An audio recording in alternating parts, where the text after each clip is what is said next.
too much of comedy is a veneer where people aren't the people they are pretending to be, or their comedy's a magic trick.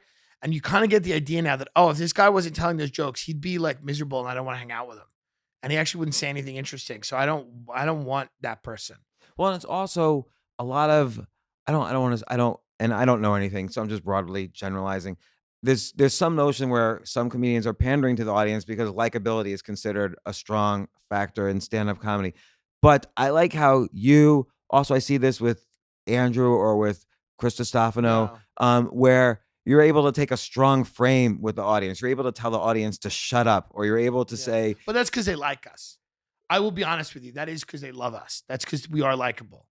If we weren't likable, we couldn't do that. yeah, like in the WeWork, the one, the Yeah. set you have pinned Yeah. to your Yeah. Twitter, that WeWork, you're like, you're just a bunch. And they like it. Yeah, they loved Because it. they need, listen, we're in a world where Jimmy Fallon plays at Muppets and Ellen DeGeneres dances with people. It's like, it's not the real world.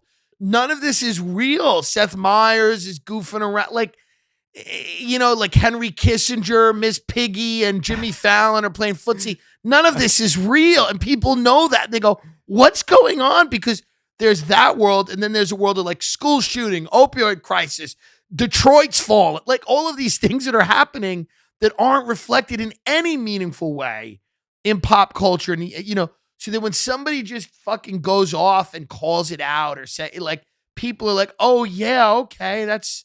Well, how long did it take you though before you were able to go Years from and years and years. what you thought was comedy to, what, Years. I care about the opioid crisis, so I'm going to take that on It's not stage. even that, like, I can't. Well, I do care. I don't want anybody to die of opiate. I'm Okay. a sober guy. But it's also like, it's not even that I'm up there trying to make a point. I'm just calling out what this is. Like, I look at the world, I look at the news, and then it goes into Fallon, and I go, what the fuck? Because the news is just Trump, impeachment, Russia, North Korea, opioid, school shooting. And then you go to Fallon, and he's playing checkers with Cameron Diaz. And that's the bit. The bit is that he goes to him and Post Malone go to Red Robin or something. I mean, that's the comedy bit. And I go, oh, this is an infantilized idea of what the world is. And I don't know who's the audience for this. Fat housewives in Galveston, Texas, who just sit there and eat pills and drink while their husband polishes his gun in their car.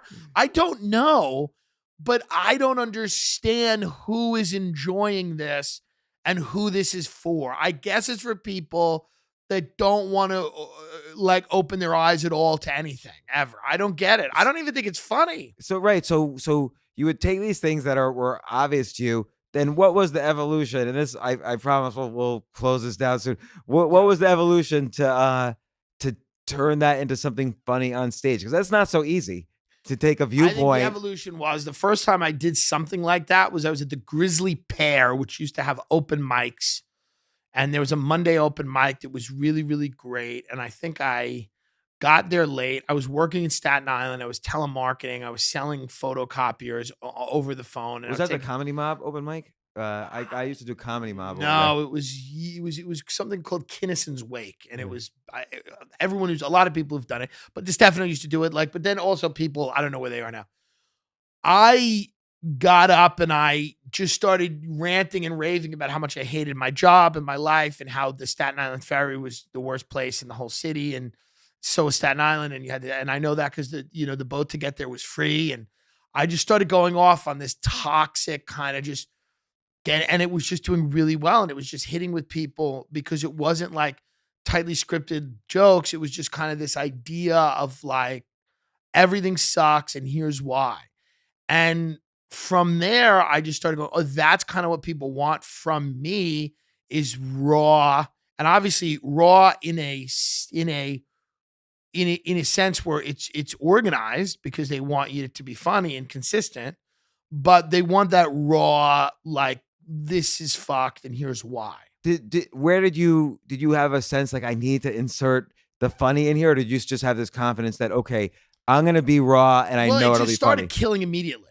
So it just started murdering immediately because it was just a connection with everything I was saying was real to me. It was authentic to me. So even if somebody else didn't feel like that, it was funny, because the funniest things to me are when it's real to that person.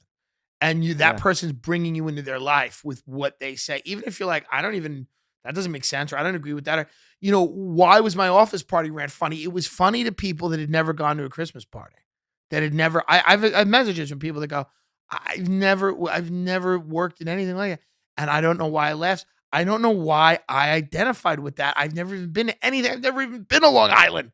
I'm from New Mexico. I work at a zoo. I had a guy from hey, I work at some type of zoo, ecological preserve thing in New Mexico. He goes, I've never been to Long Island. He goes, why do your Long Island stories crack me up so much? I said, it's real to me. It's authentic to me. And that makes you laugh at it because I'm on the level, and that somewhere out there, these people exist. These stories are real, and you're having this collective experience with it, and it makes you maybe think of your stories and your people and your fucking life. And that's what I think it is. So if it's real and authentic, I love it. And that's the comedy to me. And sometimes, and this is going to sound crazy, comedians are inauthentic, but that's who they are. And I love that because I'm like, oh, you're not a real person and you shouldn't pretend to be.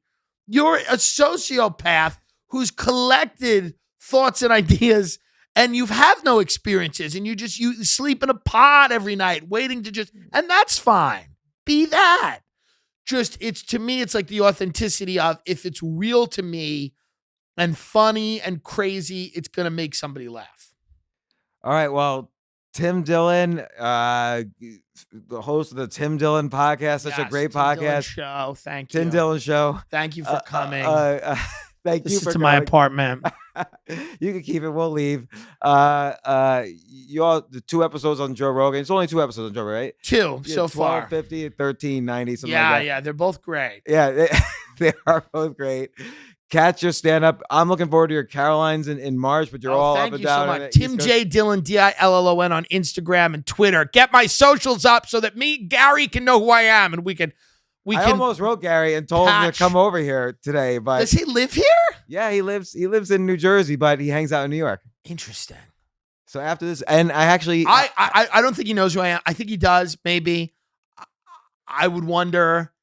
I kind of made fun of him a little bit on Joe. That's the only clip that doesn't have a ton of views on YouTube, and YouTube doesn't monetize or whatever. So it's kind of interesting. You're like, okay, he's got some power, but again, I think a tour is in the future for us where Gary trains me to be. Let's do it. Something. I want to get involved. Guru's Gone Wild. I'll host. I'll host the show. I'll get it. I'll make it happen if I can. I'll make the attempt.